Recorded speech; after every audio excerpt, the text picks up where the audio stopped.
ഇന്നലെ നമ്മൾ ഗ്യാൻ മുദ്ര എങ്ങനെ ഉപയോഗിക്കണമെന്ന് മനസ്സിലാക്കി. ഇന്ന് ഞാൻ നിങ്ങൾക്ക് പറഞ്ഞുതരാൻ പോകുന്നത് വായുമുദ്ര എങ്ങനെ ഉപയോഗിക്കണം എന്നാണ്. സാധാരണ നമ്മൾ വായുമുദ്ര ഉപയോഗിക്കുന്നത് ഗ്യാസ് സംബന്ധമായിട്ടുള്ള പ്രശ്നങ്ങൾ അനുഭവിക്കുന്നവർക്കും ഗ്യാസ് സംബന്ധമായിട്ട് നമുക്ക് നെഞ്ചരിച്ചൽ, ഓക്കാനം അങ്ങനെയൊക്കെ വരുന്നവർക്കാണ്. സന്ധിവേദനയ്ക്കും നമ്മളിത് ഉപയോഗിക്കുന്നുണ്ട്. അതുപോലെ തന്നെ കാലിൽ വെരിക്കോസ് വെയിൻ കാരണം ഉണ്ടാവുന്ന തടിപ്പ്, ഞരമ്പ് വീർക്കുന്നതിനൊക്കെ നമ്മളിത് ഉപയോഗിക്കുന്നുണ്ട്. എല്ലാ തരത്തിലുള്ള വാത അസുഖത്തിനും നമുക്കിത് ഉപയോഗിക്കാം. ഇതെങ്ങനെ ഉപയോഗിക്കണം എന്ന് വെച്ചാൽ, നമ്മൾ ആദ്യം നമ്മുടെ ചൂണ്ടുവിരൽ മടക്കുക.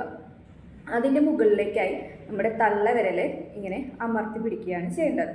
ഇങ്ങനെ നമ്മൾ 45 മിനിറ്റാണ് ഒരു ദിവസം നമ്മൾ ചെയ്യേണ്ടത്. ഇത് ചെയ്യുന്നതിലൂടെ നമ്മൾ അനുഭവിക്കുന്ന വായു സംബന്ധമായിട്ടുള്ള പ്രശ്നങ്ങൾ, ഗ്യാസ്, നെഞ്ചരിച്ചൽ അതെല്ലാം മാറുന്നതായിരിക്കും.